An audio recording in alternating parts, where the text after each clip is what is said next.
تعلم على العلماء حتى تعرف الإسلام صحيحا.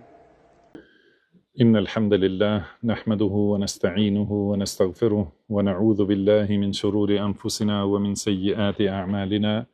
من يهده الله فلا مضل له ومن يضلل فلا هادي له، وأشهد أن لا إله إلا الله وحده لا شريك له، وأشهد أن محمدا عبده ورسوله صلى الله عليه وعلى آله وأصحابه وسلم تسليما كثيرا.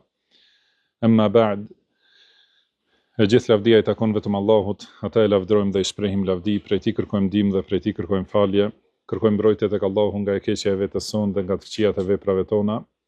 Kë udhëzon Allahu s'ka kush e devion dhe kë devion Allahu s'ka kush e udhëzon. Dëshmoj se nuk ka të adhuruar të drejtë përveç Allahut një, I cili nuk ka ortak dhe nuk ka rival, dhe dëshmoj se Muhamedi është rob dhe I dërguar I Tij. Salavatet dhe selamet e shumta të Allahut qofshin për të, për familjen e tij dhe të gjithë shokët e tij, si dhe të gjithë ata që e ndjekin udhën e tyre deri në ditën e gjykimit. Mëtej, o Zoti ynë, Ti je I lartësuar dhe I pastër nga çdo emet, ne nuk dimë asgjë posa asaj që na ke mësuar Ti. Në të vërtetë Ti je I gjithdituri, I urti. O Allah, na bëj të dobishme atë që na ke mësuar, na mëso atë që na bën dobi, na shto diturinë, na e përmirëso gjendjen tërësi dhe mos na lër të mbështetur në vetët tona asnjë çast. Mëtej, vazhdojmë me leximin e librit të çmuar të imamit të Sunetit, Imam Ahmed ibn Hanbal. Allahu e mëshiroft dhe e falt atë dhe të gjithë dietarët e umetit. Allahu na falt ne, prindrit tan dhe të gjithë muslimanët dhe muslimanet, besimtarët dhe besimtaret, të gjallët dhe të vdekurit. Në fjalët e këtij libri kemi arritur deri te pjesa ku thot Imam Ahmedi rahimahullah: ومن السنة اللازمة التي من ترك منها خصلة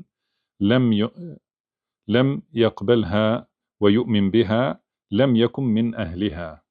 Do thot, prej sunetit të domosdoshëm, ose pjesë e sunetit që është obligim dhe është I patjetërsueshëm, që nëse e lë dikush atë pjesë, do thënë, nëse lë një çështje prej sunetit dhe nuk e pranon ose nuk beson në të, ai nuk është prej njerëzve të sunetit.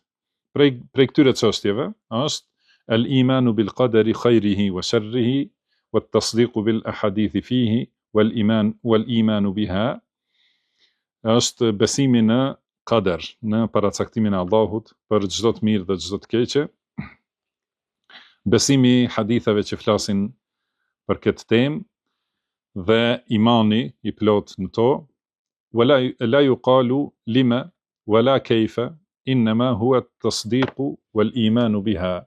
Pra nuk thuhet pse, as nuk thuhet si, por duhet, do të thënë, iman dhe besim të paluhatshëm në të. Pra në këto fjalë fillon autori rahimahullah të tregoj disa çështje të sunetit që janë baza, dhe kjo është vazhdimsi e asaj që ka thënë në fillim. Domethënë në mësimet e kaluara kemi marrë që në fillim ka thënë autori rahimahullah usulus sunnati indana, domethënë bazat e sunetit tek ne janë at-tamassuku bima kana alayhi ashabu rasulillah sallallahu alaihi wasallam, domethënë kapja për rrugën në të cilën kanë qenë sahabët e pejgamberit sallallahu alaihi wasallam, wal iqtida'u bihim, edhe ndjekja e tyre, wa tarkul bid'a, edhe braktisja e bidateve, wa kullu bid'atin fa hiya dalala, edhe secili bidat është devijim. Pra kështu me këtë ka filluar dhe këtu është vazhdimi I kësaj fjale.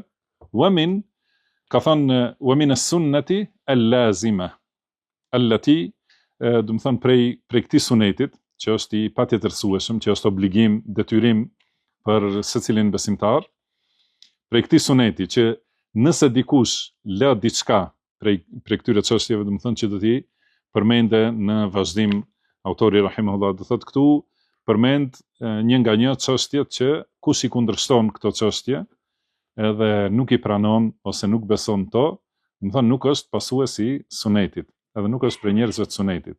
Dhe nëse nuk është prej njerëzve të sunetit, çka është? Është prej njerëzve të bidatit. Do të thonë secili që ka kundërshtuar në ndonjërin prej këtyre çështjeve, që do t'i sqaroj në vazhdim autori rahimahullah, është secili që i ka kundërshtuar këto, është prej njerëzve të bidatit, është bidatxhi dhe për të thuhet ajo që ka thënë në fillim, do të thënë është largimi prej bidatxhive, largimi prej polemikave me ta, edhe më vonë gjithashtu do të flasë për këtë temë. Që do më thonë se këto çështje që do të përmenden në këtë libër, të gjitha janë obligim, edhe janë pjesë e akides së saktë, dhe është pjesë e rrugës së sunetit, që kush kundërshton në një çështje prej tyre, do të thonë ka dalë prej sunetit. Ka thonë, kjo çështjen e parë që e ka përmendur është el-imanu bil qadar, do të thonë besimi në qadar, në paracaktimin e Allahut, khairihi wa sharrihi, çdo e mirë dhe çdo e keqe, do të thonë është me paracaktimin e Allahut, wa tasdiqu bil ahadithi fihi, edhe besimi në secilin hadith që flet për qaderin. Pse ka filluar me çështjen e qaderit? Kur e kuptojmë se bazat e imanit ose shtyllat e imanit janë përmendur në ajete, edhe janë përmendur në disa hadithe, dhe kuptohet se aty fillohet me besimin në Allahun subhanahu wa ta'ala. Janë përmendur të gjitha shtyllat e imanit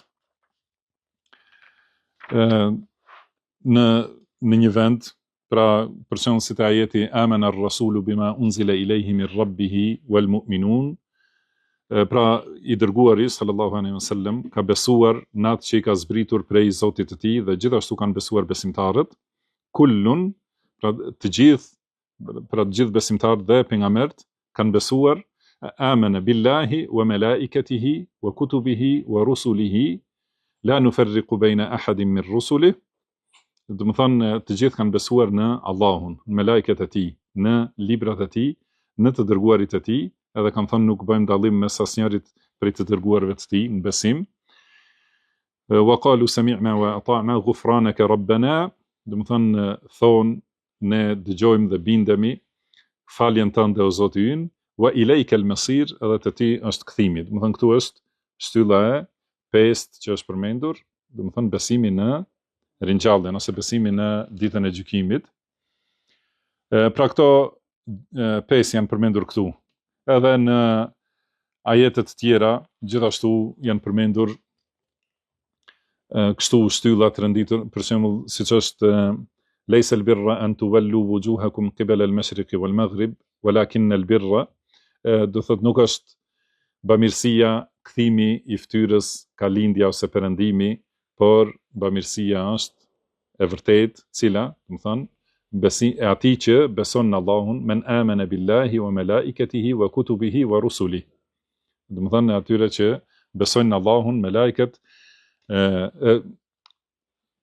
ajeti është walakin al-birra man amana billahi, a di dikush? Wal yawmil akhir. Po. Do të thonë ai që beson në Allahun dhe në ditën e gjykimit. Edhe kështu do thotë i shohim të argumente edhe në hadith, po ashtu, hadithin e Xhibrilit, kur ka pyetur Xhibrili alayhi salam, ka thënë pejgamberi sallallahu alaihi wasallam, iman është an tu'mina billahi, do të thonë ka filluar me besimin në Allahun. Edhe shtylla të tjera, kurse besimi në qadar është përmendur në disa ajete në veçanti, do të thonë veç është përmendur, edhe argumentet për të janë gjithashtu të qarta, por pyetja këtu është pse Imam Ahmedi ka filluar me çështjen e parë, çështjen e qaderit. Njëherë besimin qadar i përfshin shtylla të tjera, sepse nuk pranohet imani i dikujt nëse beson në disa edhe ndonjërin e mohon. Do të thonë, ai që e mohon njërin prej këtyre 6 shtyllave të imanit, nuk i pranohet asnjëra.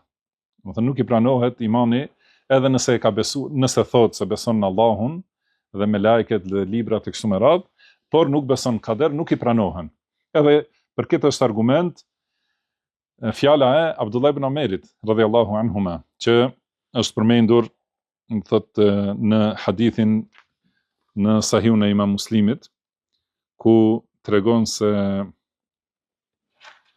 do thot kanë shkuar dy prej tabiinëve në Mekë dhe kanë thënë ta pyesim, kanë thënë që i pari i cili ka thënë i pari i cili ka folur për çështjen e kaderit ka qenë Ma'bad al-Juhani, edhe kemi shku në haxh ose në umre, edhe kemi thënë sikur ta gjejmë dikon prej sahabeve dhe ta pyesim, dhe kanë gjetur Abdullah ibn Omerin. I kanë thënë se ka të ne disa njerëz të cilët do të lexojnë Kur'anin, bëjnë vepra të mira, angazhohen me dituri, edhe i ka lëvduar ata, por ka thonë se nuk ka kader. Edhe Abdullah ibn Omeri ka thonë, do të thonë ata nuk janë besimtar përderisa nuk besojnë në kader. Edhe ka thonë pasha atë në cilin betohet Abdullah ibn Omer, ata do thotë un jam i distancuar prej tyre, edhe ata janë larg prej meje. Do të thonë nuk jemi në të njëjtën fe ose në të njëjtën rrugë, dhe nuk pranohet prej tyre asnjë vepër derisa nuk besojnë në kader.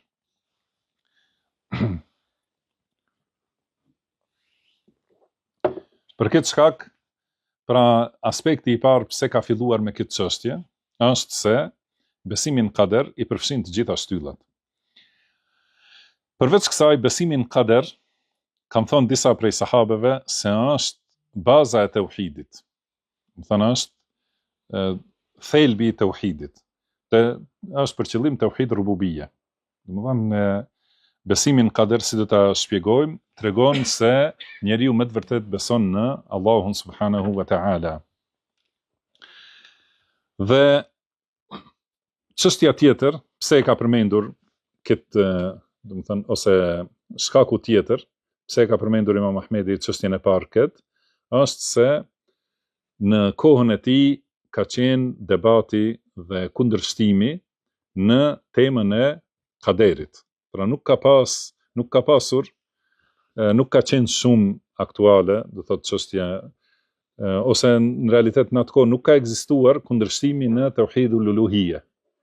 Pra nuk ka qenë i paraqitur ky bidat i lutjes dikujt tjetër përveç Allahut subhanahu wa ta'ala. Do thotë është diçka që është paraqitur më vonë, prandaj do thotë nuk e ka filluar me çështjen e tauhidit, dhe tauhidul uluhiyya, po e ka filluar pikërisht me çështjen e kaderit, për cilën ka pasur kundërshtim. Edhe kanë folur njerëzit dhe kanë debatuar, edhe kryesisht, do të thonë, kanë folur ata kaderit, do të thonë qoftë kaderit mohues ose kaderit pohues apo xhabrit, do të thonë të dy palët kanë kundërshtuar këtë temë dhe kanë futur dyshimet e Ahlus Sunna wal Jamaa. Për këtë shkak, dietarët kanë shpjeguar se kjo është prej bazave të sunetit, dhe kush kundërshton në çështjen e kaderit, do të thonë se është prej njerëzve të bidatit. Dhe kaderi, si them, është i vërtetuar në librin e Allahut dhe sunetin e pejgamberit sallallahu alaihi wasallam.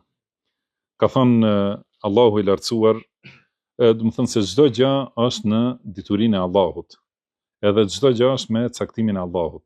Edhe varfëria, edhe pasuria, edhe shëndeti, edhe smundja, edhe dituria ose ignoranca, edhe udhëzimi ose devijimi, edhe do të thënë qetësia ose frika, do të thënë të gjitha këto çështje janë me caktimin e Allahut subhanahu wa ta'ala. Ka thënë Allahu i lartësuar, "Faman yuridillahu an yahdiyahu yashrah sadrahu lil-islam." Do thotë atë që do Allahu ta udhëzoj, ja hap zemrën për islamin. Edhe wa man yurid an yudillahu yaj'al sadrahu dayiqan harajan. Do të thënë kurse atë që do Allahu ta devijoj, ja bën gjoksin të ngushtë edhe të vrazhët, ka'annama yas'adu fi as-sama', do të thënë sikur hipet me vështirësi në lartësi të qiellit, do thotë i ngushtohet gjoksi dhe zemra, edhe nuk e pranon islamin. Për këtë shkak, ai i cili beson me besim të sakt në kader, ati është hapur dera e udhëzimit. Do të thënë kur ti nënshtrohet krejtësisht Allahut subhanahu wa taala me këtë besim në kader, atëherë me të vërtet i lehtësohet udhëzimi. Edhe kjo është një prej shkaqeve pse është përmendur kjo si çështja e parë. Tham argumentet për të janë të shumta sepse besimi në kader është shtyllë e rëndësishme prej shtyllave të imanit dhe nuk mund të plotësohet imani përveç se me të. Ka thënë Allahu inna kulla shay'in khalaqnahu biqadar, do të thënë ne secilën gjë kemi krijuar me caktim të përpikt, do të thënë me caktim preciz. Dhe pasi kjo nënkupton se Allahu subhanahu wa taala është Zoti absolut, sunduesi absolut i pushtetit të tij dhe i mbretërisë së tij, dhe ai vendos në krijesat e tij atë që do ai. Dhe askush nuk mund ta ndryshojë këtë. Pra Allahu është fa'alul lima yurid. Do të thënë është që ai e vepron me do thotë me vullnet të kryer. Do të thënë atë që do Allahu kryhet me do e mos, do të thënë është veprues i asaj që do ai. Do të thënë vetëm atë që do ai subhanahu wa ta'ala. Dhe gjithashtu besimi në kader është besimi se nuk ka krijues përveç Allahut subhanahu wa ta'ala. Dhe çdo gjë që ekziston, të gjitha i ka krijuar vetëm Allahu. Do të thënë të gjitha krijesat dhe lëvizjet dhe qetësitë e tyre, edhe veprat e tyre, të gjitha janë që i ka krijuar Allahu i lartësuar. Ka thënë Allahu wallahu khalaqakum wama ta'malun. Do të thënë Allahu ju ka krijuar ju dhe atë që veproni ju. Ka përmendur këtu Sheikh Abdullah al-Bukhari, hafidhahullah, një fjalë të Abdul Ghani al-Maqdisi lidhje me çështjen e kaderit, pasi argumentet janë të qarta në Kur'an dhe Sunet, gjithashtu ka ijma, do thotë ka unanimitet dhe askush prej njerëzve të Sunetit dhe prej imamëve të diturisë nuk ka kundërshtuar në këtë çështje. Ka thënë Abdul Ghani al-Maqdisi, al-iqtisadu fi, do të thënë librin al-iqtisad fi dhikri al-i'tiqad, ka thënë wa ajma'a a'immatu as-salaf min ahli al-islam ala al-iman bil qadari khayrihi wa sharrihi. Do të thënë janë unanim dietarët e Islamit ose imamllarët e Islamit, do të thënë udhëheqësit e diturisë janë unanim për besimin në kader, për çdo të mirë dhe çdo të keqe, hulwihi wa murrihi, edhe për çdo ndodhi të ëmbël ose të idhët, qalilihi wa kathirihi. Thotë edhe në çdo çështje të vogël ose të madhe, të pakët ose të shumtë, në secilën çështje, thotë besohet në caktimin e Allahut, bi qada'illahi wa qadarihi. Thotë la yakunu shay'un illa bi iradatihi. Nuk ndodh asgjë përveç se me dëshirën e Allahut. Wala yajri khairun wala sharrun illa bi mashi'atihi. Edhe nuk ndodh asnjë e mirë ose asnjë e keqe përveç se me vullnetin e tij. Do të thënë atë që do Allahu të ndodh. Dhe thotë se Allahu e ka krijuar kë ka dashur, Allahu ka krijuar që të jetë i lumtur dhe ja ka mundsuar që të punoj për shkaqet e lumturisë, do të thënë të jetë në udhëzim dhe të bëj veprat e mira që të arrijë lumturinë e ahiretit. Kjo është me dhuntinë e Allahut. Dhe e ka krijuar kë ka dashur Allahu që të jetë i dëshpëruar dhe ja ka mundsuar ose ja ka hapur rrugën që t'i bëj veprat për atë dëshpërim, kjo me drejtsinë e Allahut. Dhe ky është sekret, fshetësi, do të thënë kaderi është fshetësi e Allahut që Allahu e ka mbajtur për vete, edhe është dituri të cilën Allahu e ka mbuluar prej robërve të tij. Do të thënë diturinë për kaderin nuk e di askush përveç Allahut subhanahu wa ta'ala. Ka thënë ajetin la yus'alu amma yaf'alu wa hum yus'alun. Pra Allahu nuk pyetet për atë që e bën, kurse ata pyeten, do të thënë të gjithë njerëzit pyeten. Prandaj kush e analizon mirë temën e kaderit edhe e mëson, atëherë është i dorëzuar ndaj Allahut subhanahu wa taala dhe është i shpëtuar prej devimit. Edhe atëherë është i kënaqur dhe pranon çdo gjë që i ka sjell Allahu subhanahu wa taala. E merr këtë, do të thënë, mësimin për kaderin, për shembull nga fjala e pejgamberit sallallahu alaihi wasallam që ja ka thonë Abdullah ibn Abbasit radhiyallahu anhuma, kur e ka pasur bashkë me të në deve, i ka thonë: "Wa'lam anna al-ummata law ijtama'at ala an yadurruka bi shay'in lam yadurruka illa bi shay'in qad katabahu Allahu alayk." Do të thënë, dije se nëse i gjithë njerëzimi mblidhen që të bëjnë një dëm, nuk mund të sjellin asnjë dëm përveç atij që ta ka shkruar Allahu. Wa anna al-ummata law ijtama'at ala an yanfa'uka bi shay'in lam yanfa'uka illa bi shay'in qad katabahu Allahu lak. Edhe dije se nëse i gjithë njerëzimi mblidhen që të sjellin një dobi ose një të mirë, nuk mund të bëjnë dobi me asgjë përveç asaj që ta ka shkruar Allahu. Rufi'atil aqlamu wa jaffat as-suhuf, do thot lapsat janë ngritur dhe fletët janë tharë, pra nuk ndryshon caktimi i Allahut subhanahu wa ta'ala. Për këtë shkak ai që e mëson kaderin mirë, me të vërtetë e ka të lehtë udhëzimin. Edhe kjo njohuri, dituria për kaderin i sjell robit, do të thënë, qetësi, edhe i sjell, do të thënë, dituri gjithashtu se ajo që i ka ndodhur nuk ka pasur mundësi mos ndodh.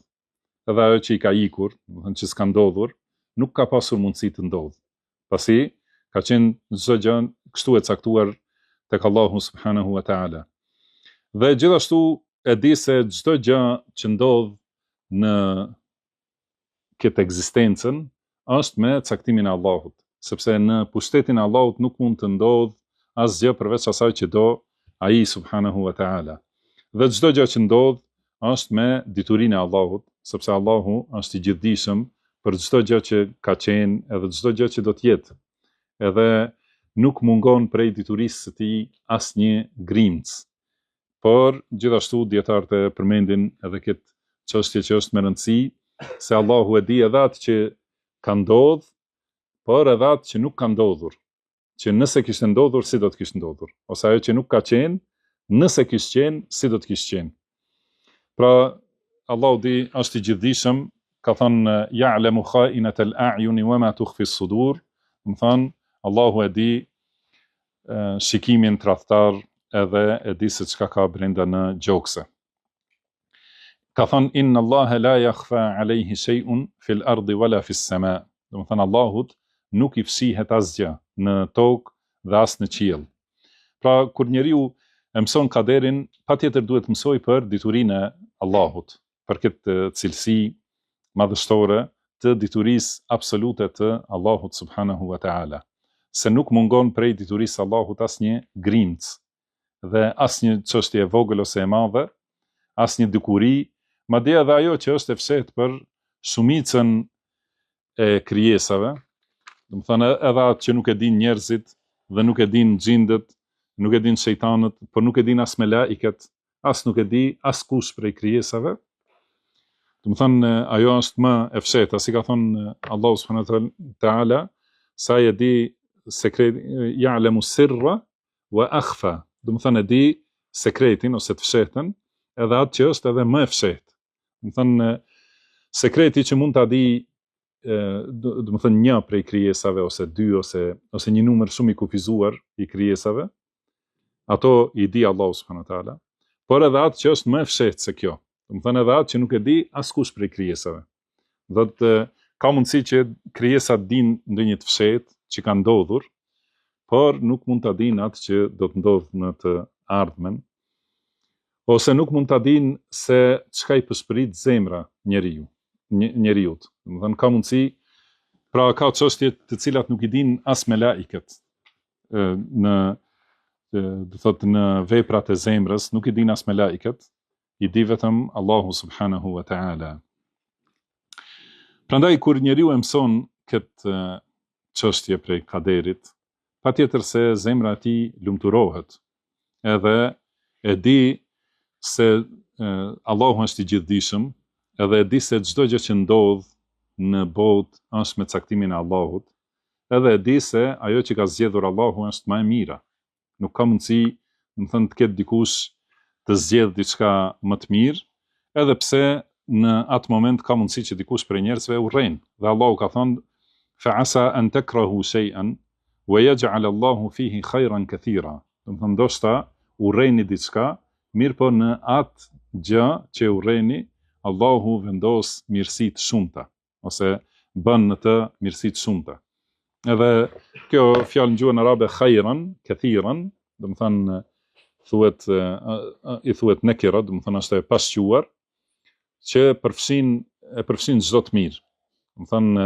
Edhe pse njeriu urren diçka, në të vinë të mira të shumta. Prandaj kjo është prej dobive të mësimit të kaderit. Dhe për ta kuptuar secilën çështje të kaderit, përmendim një fjalë të Imam Ibn Qayyim, thotë, pra që ta kuptoj njeriu se ajo që i ka ndodhur nuk është për të keqen e tij. Ose ajo që nuk e ka arritur, nuk është humbje e të mirave për të. Ka mundësi që në atë moment njeriu e urren, mirë po në të ka mirësi të shumta. Ka thënë Imam Ibn Qayyim rahimahullah se njeriu është çdo herë në njërin prej tri fazave. Është çdo herë në ndonjërin prej këtyre tri fazave, ose i përzier në disa prej këtyre fazave. Është faza e mëkateve, faza e sprovave dhe faza e dhuntive. Njeriu ose është në sprov, ose është në të mira të Allahut, ose është në gjendje që ka bërë mëkat.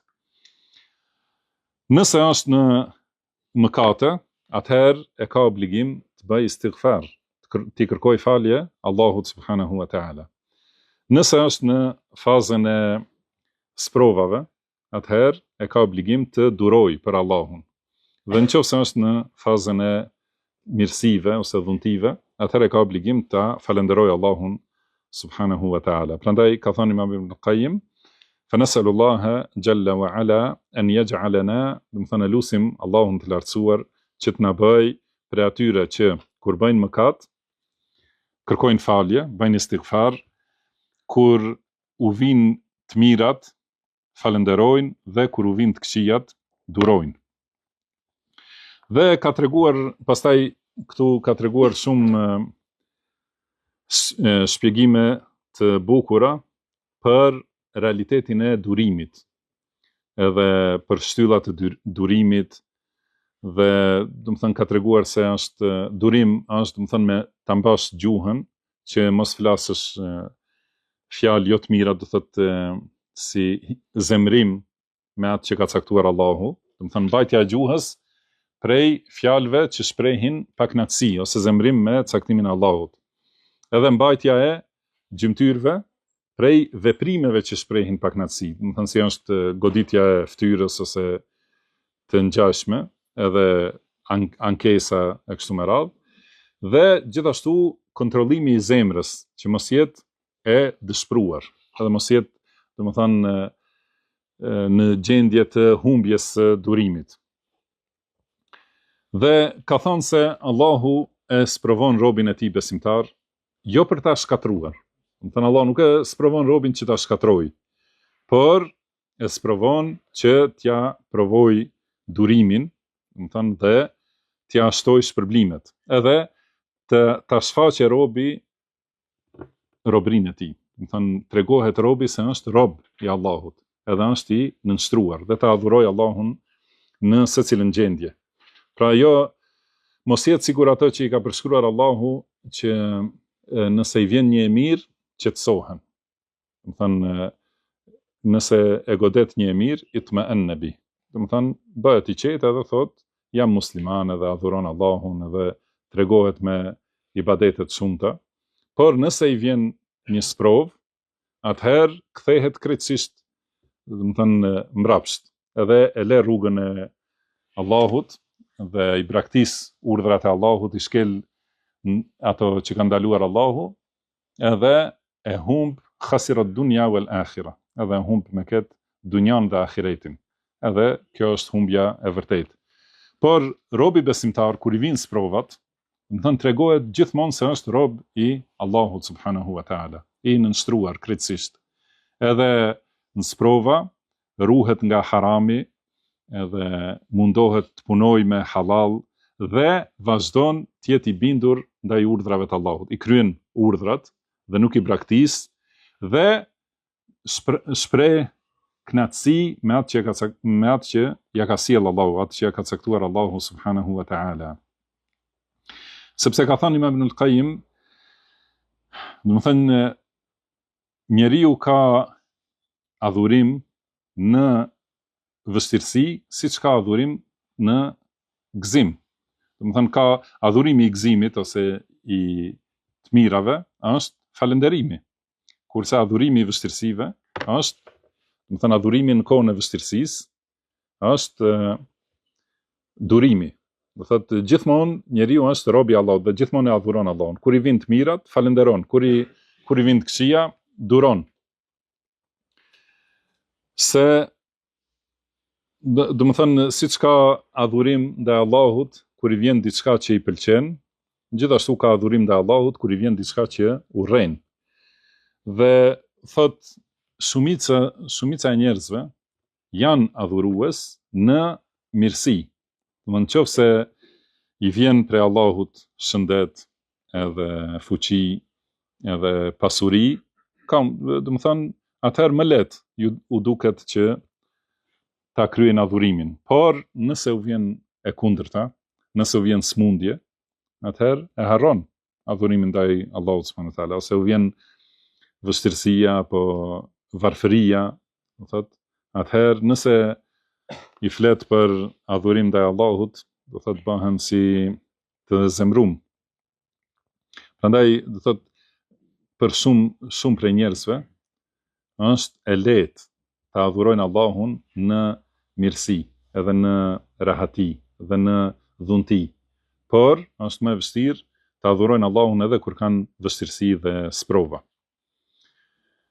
Prandaj varësisht nga ky adhurim dhe nga ky nënshtrim edhe në mirësi edhe në vështirësi, aty dallojnë gradat e njerëzve.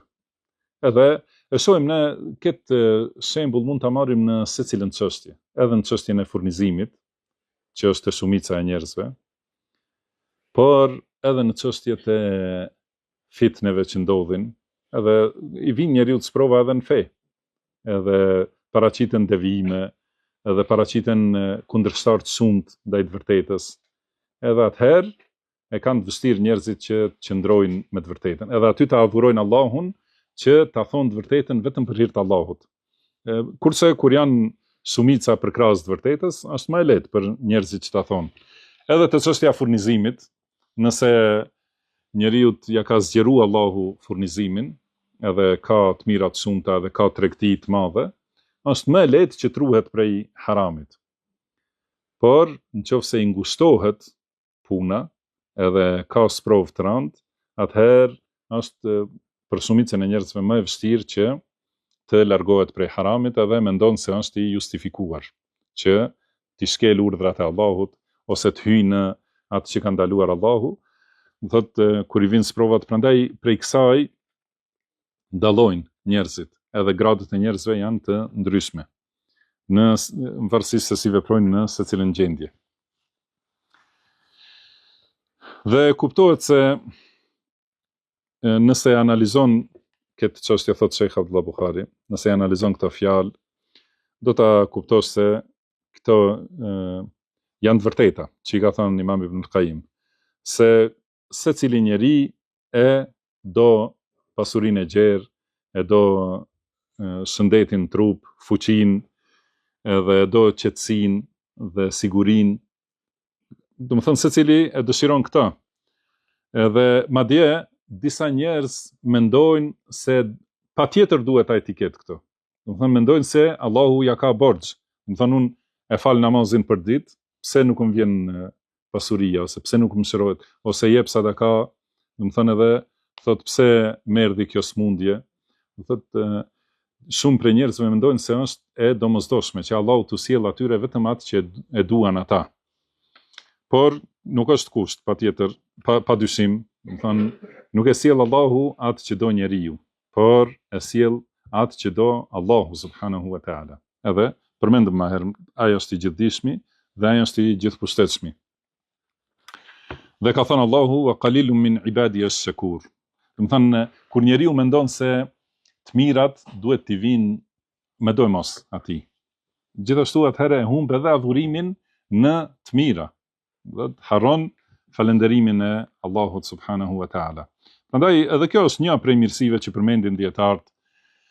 Do thonë kur vinë sprovat, njeriu e kujton atëherë, do të thonë stërvitet që edhe kur vjen një e mirë, të di të falenderoj, edhe në të keqe të di të duroj.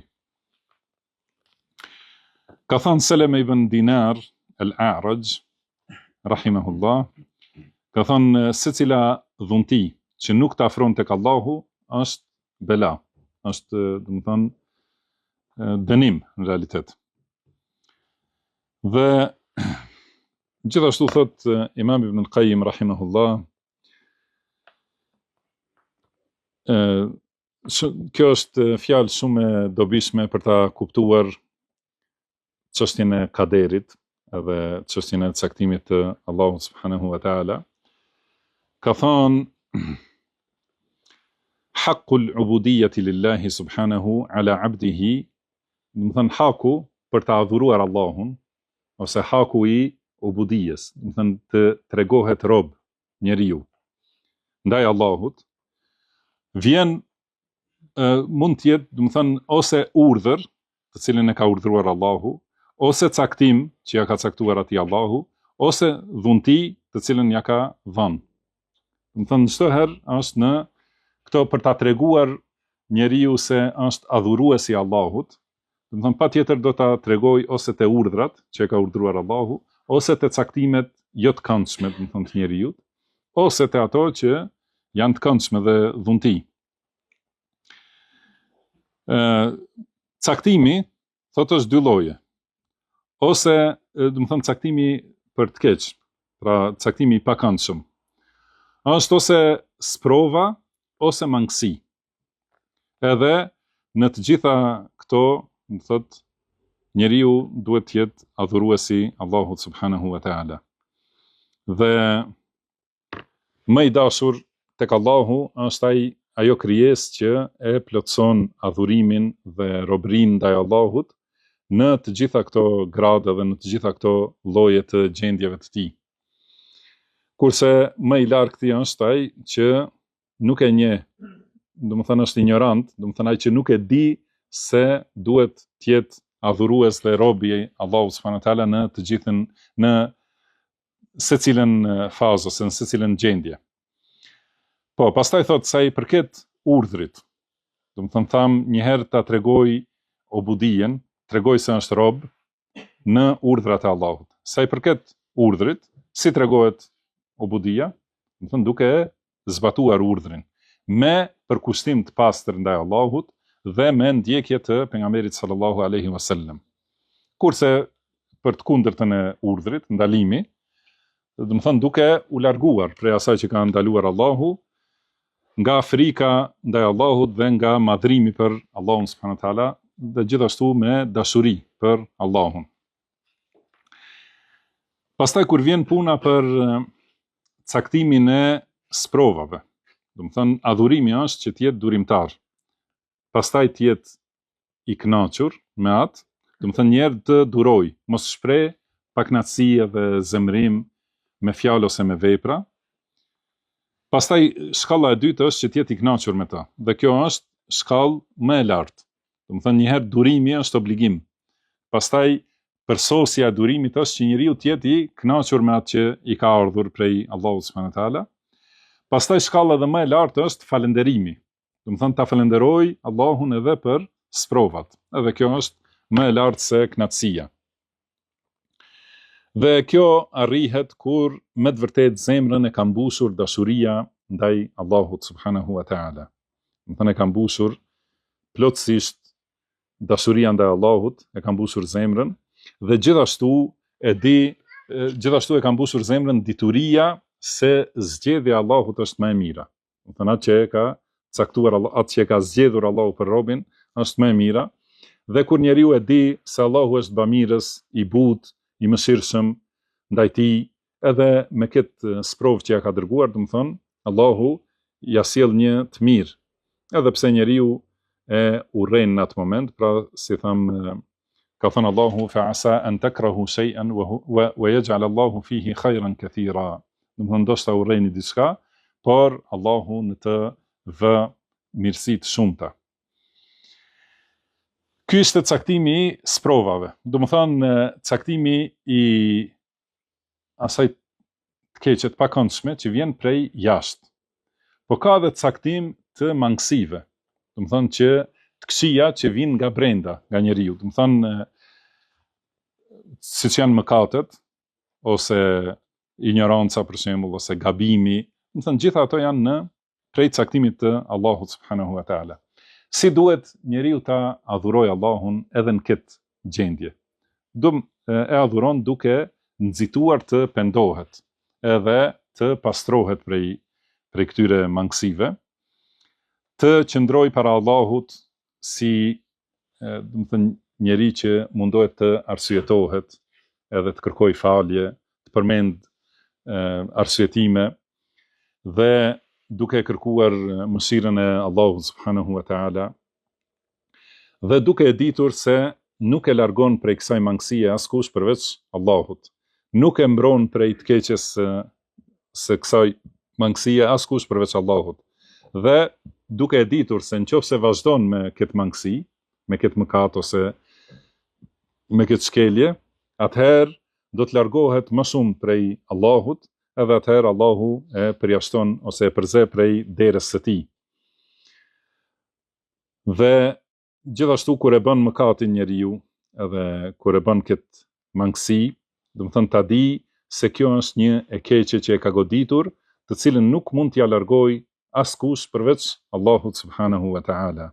Edhe ta ndjej këtë se është dëm ose e keqe më e madhe se sa të këqijat dhe dëmet që vinë në trup. Do të thënë më e rëndë edhe më e keqe është ajo që i ka ndodhur në fenë e tij, sesa ajo që i ndodh në trupin ose në pasurinë e tij. Pra më keq se sa të kishte pasur smundje ose varfëri ose uri ose luftë kështu me radhë. Kështu që njeriu kërkon mbrojtje te kënaqësia e Allahut, që mos e kaploj atë zemrimi i Allahut, kërkon mbrojtje te falja e Allahut, që të mbrohet nga dënimi i Allahut, dhe kërkon mbrojtje nga Allahu prej Allahut. Do thotë nuk ka mundësi njeriu ta mbrojë nga Allahu askush përveç Allahut subhanahu wa taala. Dhe tjetë, do të thënë, njeri i strehuar te Allahu, ta di se nëse Allahu e braktis, atëherë ose Allahu e lë atë vetë të merret me nefsin e vet, me epshet e veta, atëherë, do të thënë, do të jetë i shkatruar edhe do të bjerë në sherrë të shumta. Dhe ta di se nuk ka mundësi që ta arrijë teuben dhe largimin prej mëkatit përveç se me ndihmë dhe me sukses nga Allahu. Dhe se kjo është në dorën e Allahut, nuk është në dorën e robit. Sepse robi është i dobët dhe nuk mund ta ndihmoj veten, do të thënë nuk mund t'i japë sukses vetes që të largohet nga të këqijat.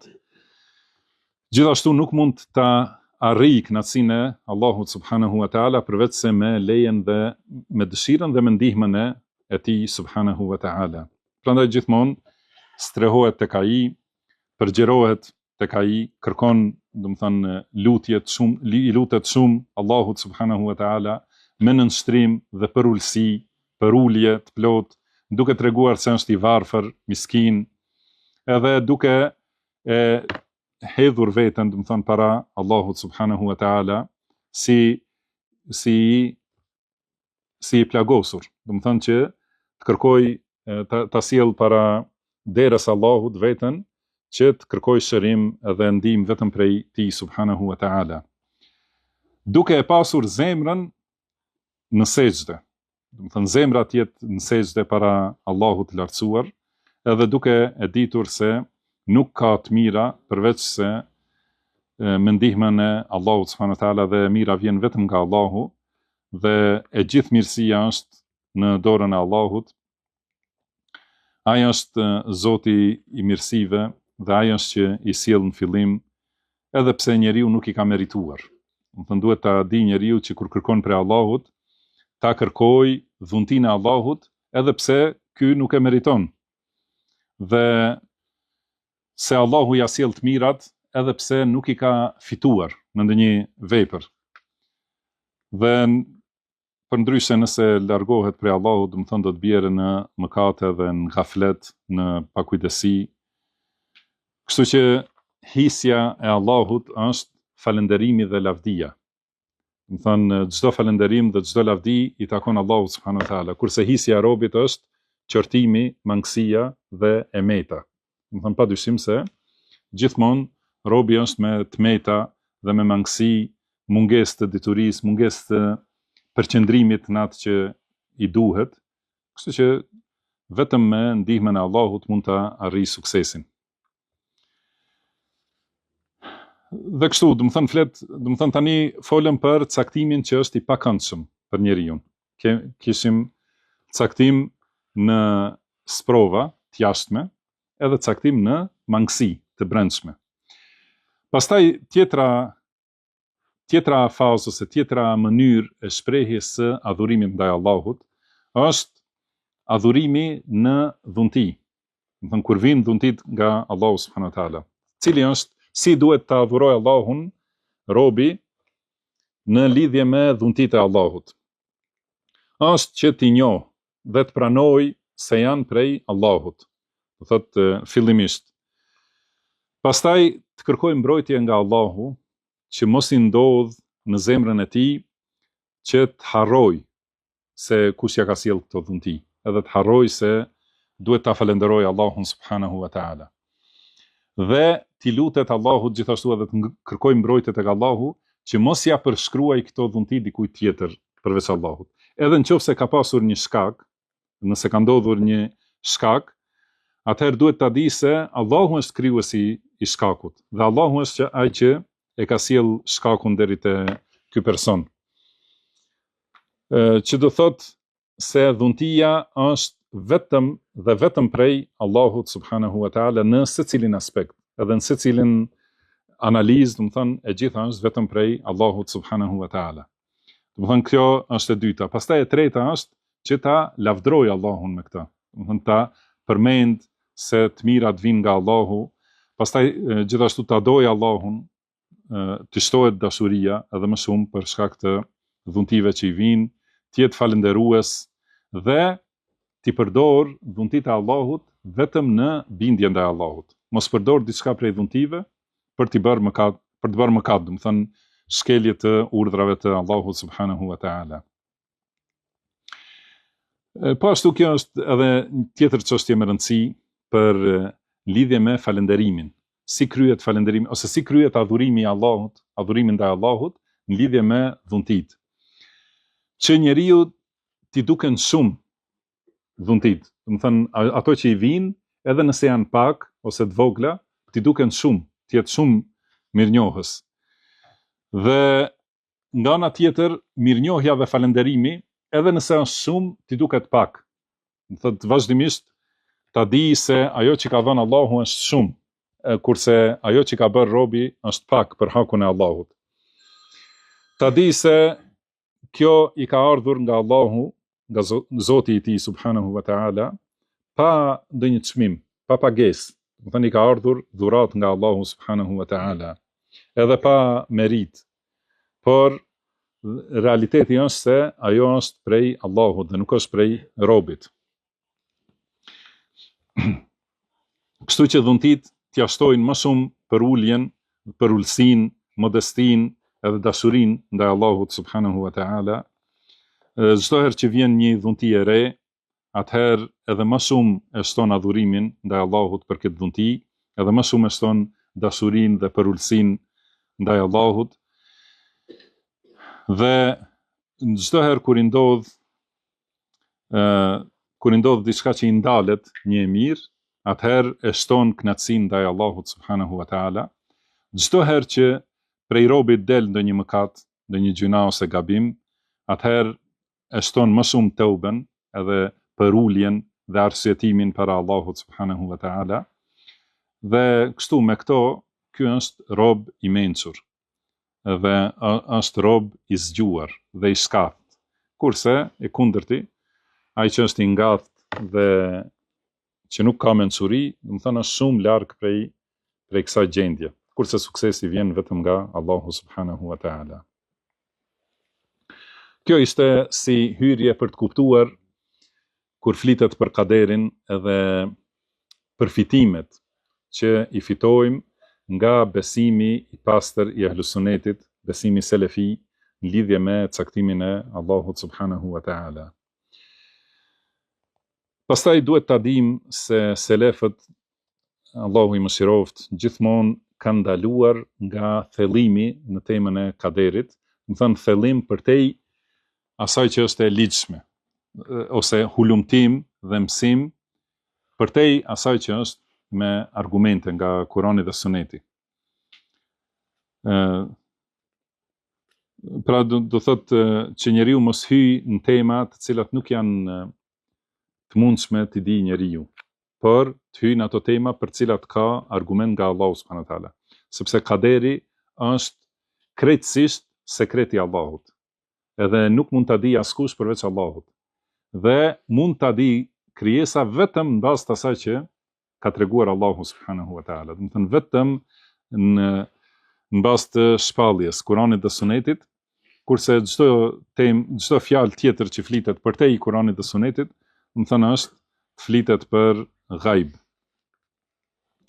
Prandaj duhet të qëndrojmë te ajetet edhe hadithet, dhe të qëndrojmë te fjalët e selefit, te fjalët e sahabeve dhe pasuesve të tyre, edhe mos flasim më shumë se, do të thënë të flasim atë që ata kanë folur dhe të heshtim aty ku ata kanë heshtur. Thot gjithashtu Ibn Qudame rahimahullah, ka thënë një njeri prej dietarëve të Medinës, ka thënë Allahu subhanahu wa taala ka dituri të cilën u ka mësuar robërve, dhe ka dituri që nuk u ka mësuar robërve. Pra Allahu është i gjithdijshëm dhe diçka prej diturisë së tij i ka mësuar robërve. Kurse diturinë e pafundme, do të thënë atë që di vetëm Allahu subhanahu wa taala, nuk ka mësuar robërve. Prandaj kush e kërkon diturinë që nuk ka mësuar Allahu robërve, ai vetëm largohet nga Allahu. Dhe kaderi është një prej këtyre diturive.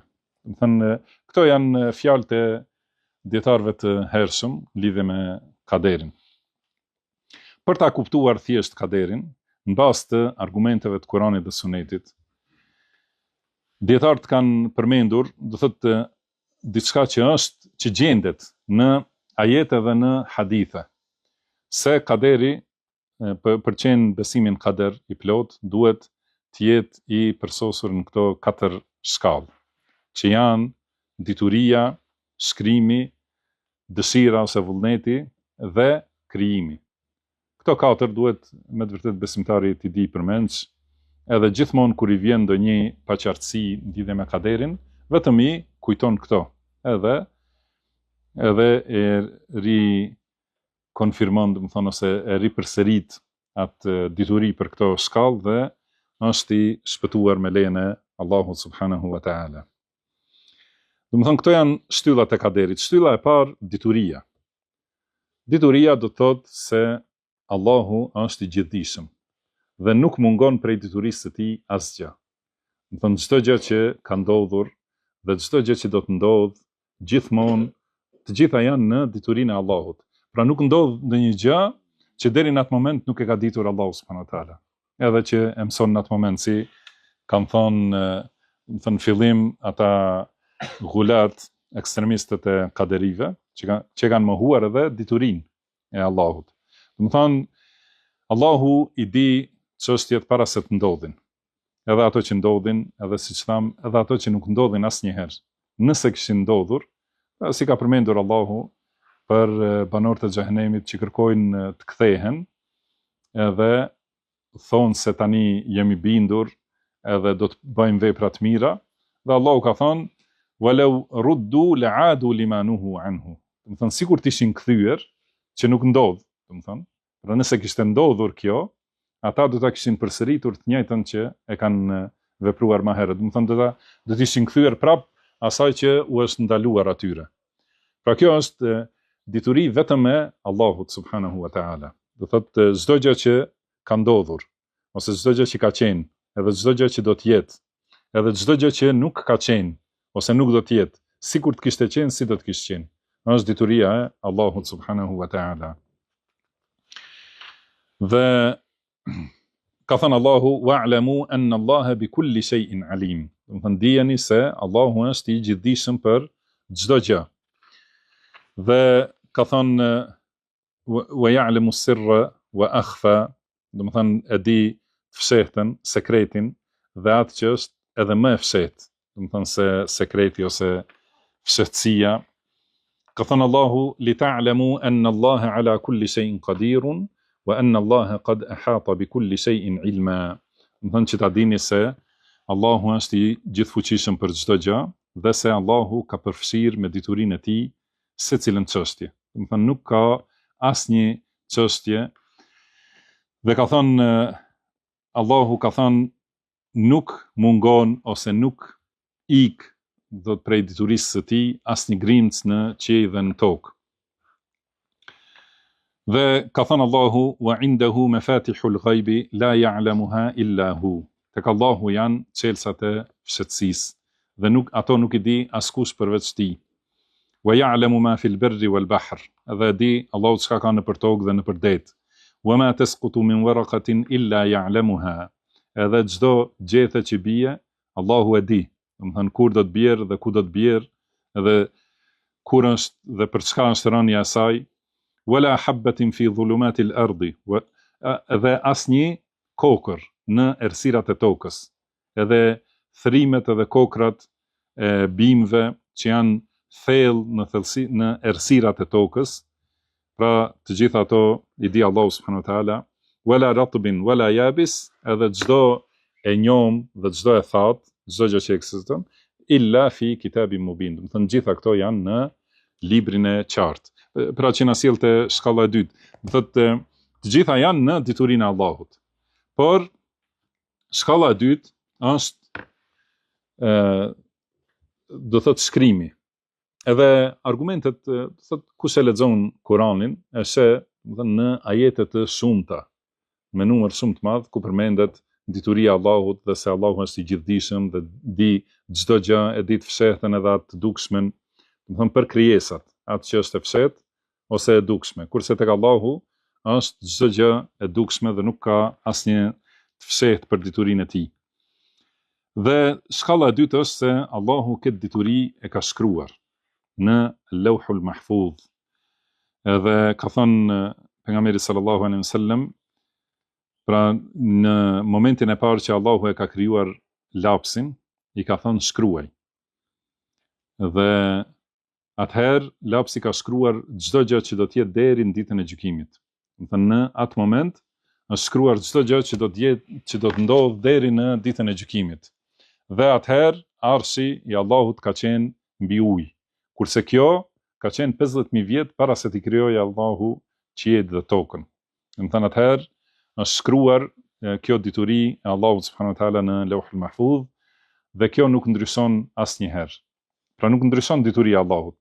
Ajo që është shkruar nuk ndryshon, ajo që është në Lauhul Mahfudh nuk ndryshon dhe ky është kuptimi i hadithit se lapsat janë ngritur edhe fletët janë tha.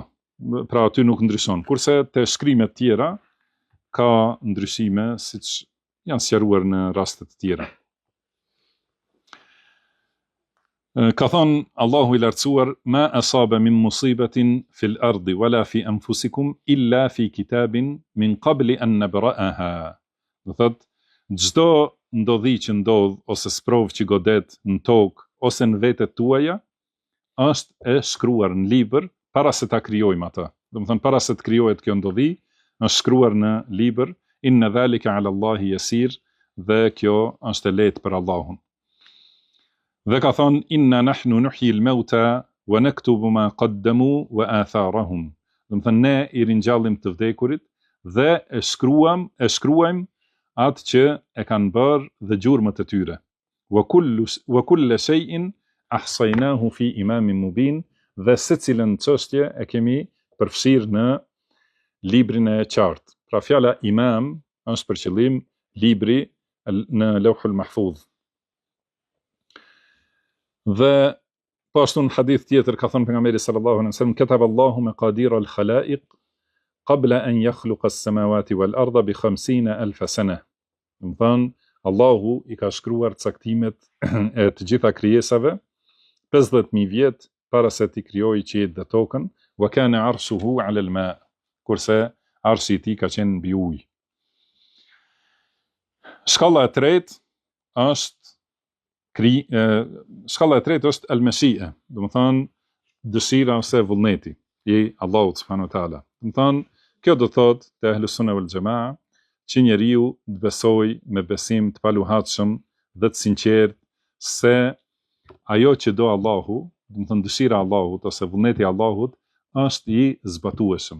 Do të thonë patjetër shkon në vend atë që e do Allahu subhanahu wa taala.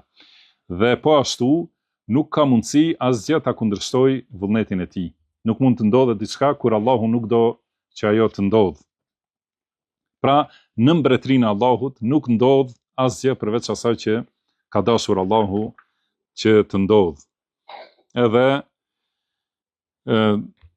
ka thënë Allahu subhanahu wa taala, wa ma tashauna illa an yasha Allah. Do të thënë nuk mund të doni diçka përveç asaj që do Allahu. Dhe edhe këtu ka refuzim për të dy sektet e devijuara në çështjen e kaderit, edhe për kaderit, mohues, edhe për xhebrit. Do të thënë, pra ata kaderit kanë mohuar caktimin e Allahut. Në fillim ekstrem, ata më ekstrem e kanë mohuar edhe diturinë e Allahut. Kurse më vonë do të thotë ka grupe të tjera që e kanë mohuar krijimin. Edhe kanë thënë se njeriu vetë i krijon veprat e veta, ose gjithashtu e kanë mohuar edhe dëshirën e Allahut, el-mashia, ose vullnetin e Allahut, edhe kanë thënë se pra mund të ndodhin në për krijesa edhe çështje që nuk do Allahu që të ndodhin. Edhe për këtë shkak ky ajet është refuzim për ta, se thot nuk mund të doni diçka përveç asaj që do Allahu. Kurse grupi tjetër që kanë devijuar në temën e kaderit janë xhebrit, të cilët thonë se robi nuk ka vullnet të lirë, por është i detyruar edhe i kurdisur, sikur nëpër shina, nëpër binar, që nuk mund të dale nuk ka mundësi që të dale ose të bëjë ndonjë vepër, përveç se atë që e ka detyruar Allahu subhanahu wa taala që ta bëjë. Edhe ky është devijim, sepse njeriu ka vullnet të lirë, edhe kjo është e dukshme. Dhe ky ajet gjithashtu e refuzon, sepse ka thonë e ka përmendur vullnetin ose dëshirën për njerëzit. Pra ju e dëshironi atë që do Allahu që të ndodh. Do të thënë përndryshe nuk ka mundësi njeriu ose realitet ka mundësi njeriu që dëshiron diçka, por nëse nuk do Allahu, ajo nuk mund të ndodh. Si ka thënë Imam Shafiu rahimahullah, ka thënë o Zoti im, ajo që do ti, edhe do të thënë ajo që do ti ndodh edhe nëse unë nuk dua, kurse ajo që dua unë nëse nuk do ti, nuk mund të ndodh. Pastaj shkalla e katërt është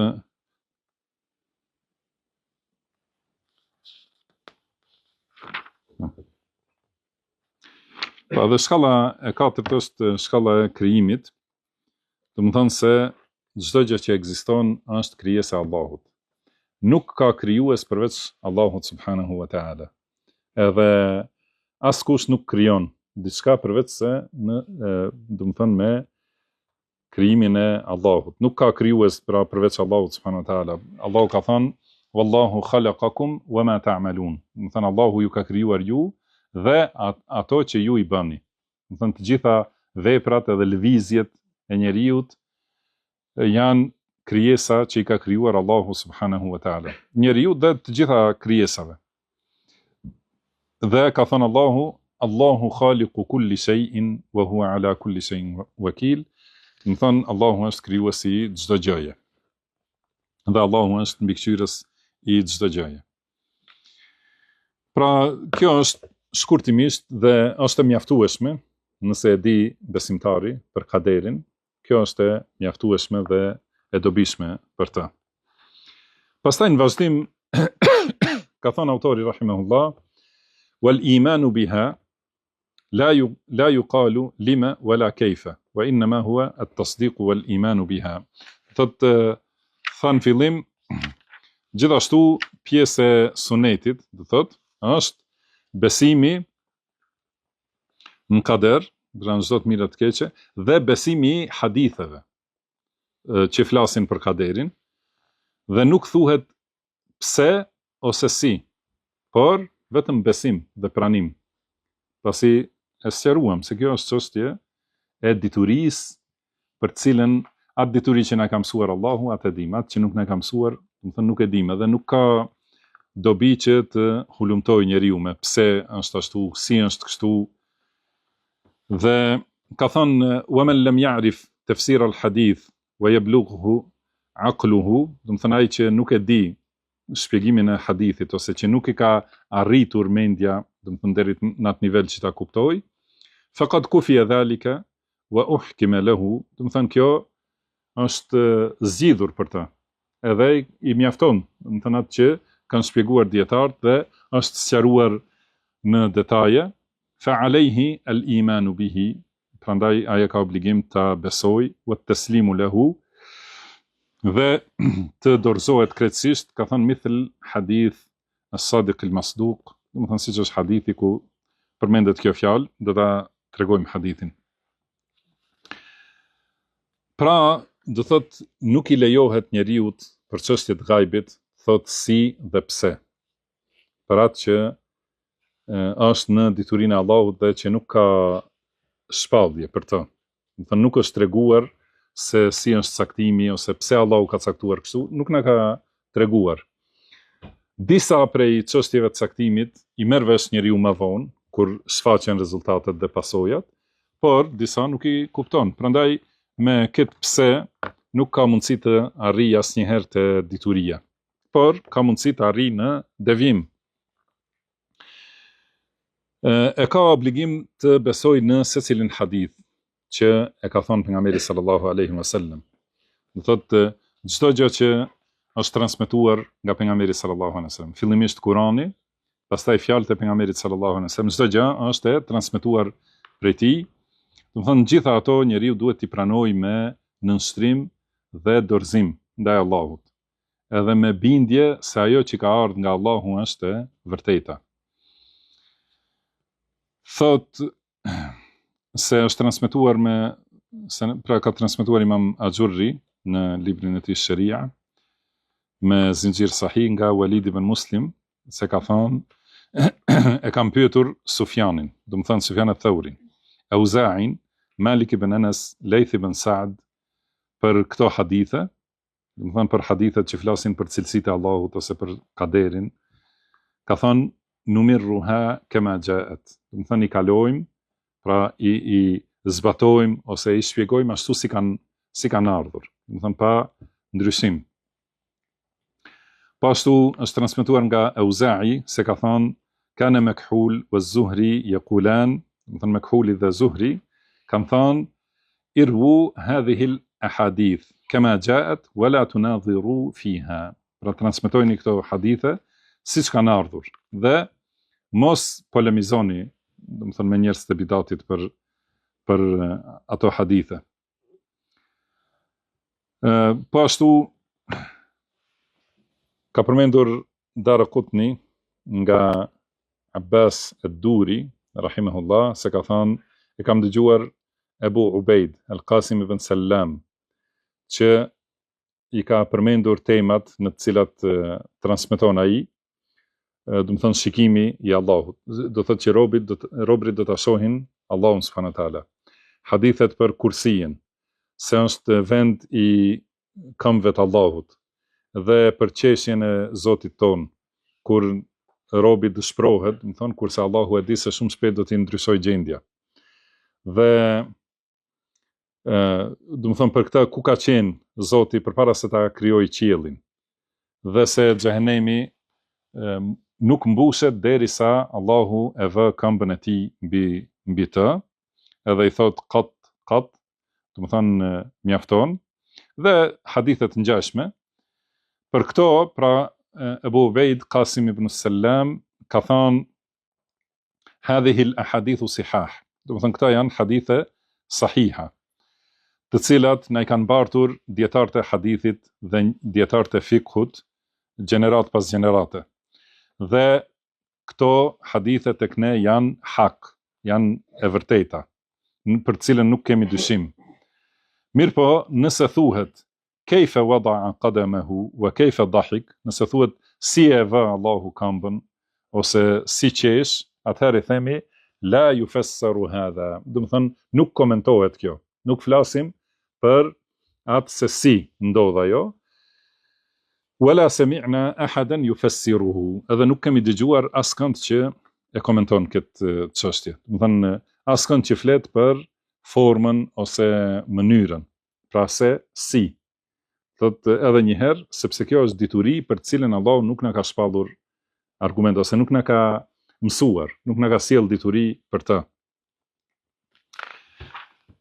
Dhe fjalë të tjera, të shumta, do të thonë për këto çështje, për ato çështje që janë sekret i Allahut, që janë fshehtësi, dituri për cilën nuk kemi argument, për ato nuk flitet, por flitet vetëm në bazë të argumenteve që janë. Dhe po ashtu thot ka transmetuar Imam Ahmedi, Abdullah ibn Ahmed, Imam Abdullah ibn Ahmed, i biri i Imam Ahmedit, në librin e Sunne, ka transmetuar me zinxhir nga Waki' se ka thënë nusallimu hadhihi al-ahadith kama ja'at. Do të thënë i dorëzohemi ose i nënshtrohemi këtyre haditheve ashtu si kanë ardhur. Dhe nuk themi kejfe këdha, wala lime këdha. Nuk themi si është kjo, ose pse është kjo.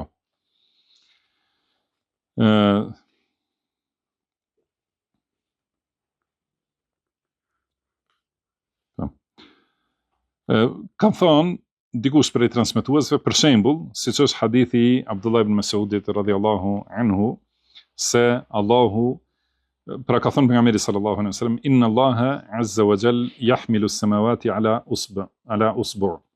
Do thënë Allahu i bart qiejt në një gisht dhe kodrat në një gisht, edhe tokat në një gisht deri në fund hadithit.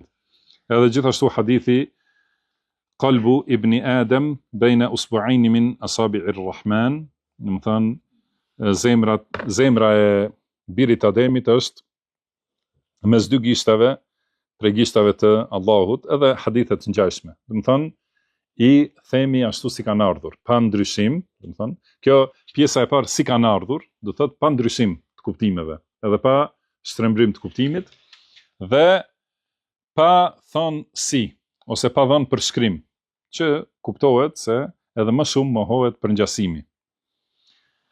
Kështu, do thotë këto janë shembuj për emrat dhe cilësitë e Allahut.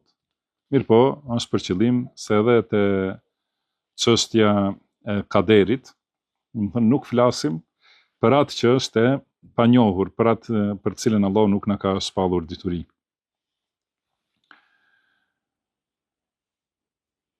Do thotë, prandaj kanë ndaluar kelam.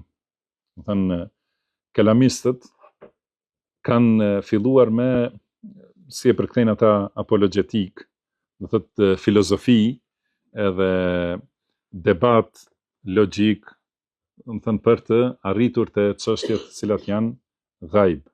Edhe këtë të gjithë dietarët e selefit e kanë ndaluar në mënyrë të ashpër.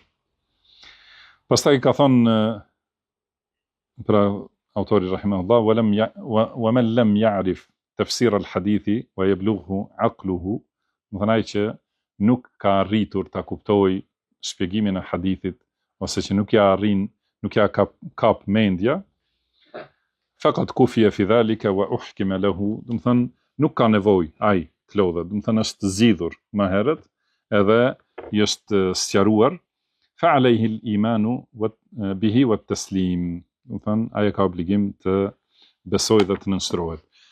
Mjaftojmë deri këtu, inshallah vazhdojmë në mësimin e radhës për sqarimin e kësaj pjese dhe çka ka të bëjë, do të thënë, se si duhet të veprojë njeriu në lidhje me ajetet dhe hadithet që flasin për çështjet e ghaibit. Wallahu a'lam.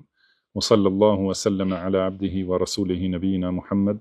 Subhanaka Allahumma wa bihamdik, ashhadu an la ilaha illa anta, astaghfiruka wa atubu ilaik. Wa akhiru da'wana anil hamdulillahi rabbil alamin. Iyakum.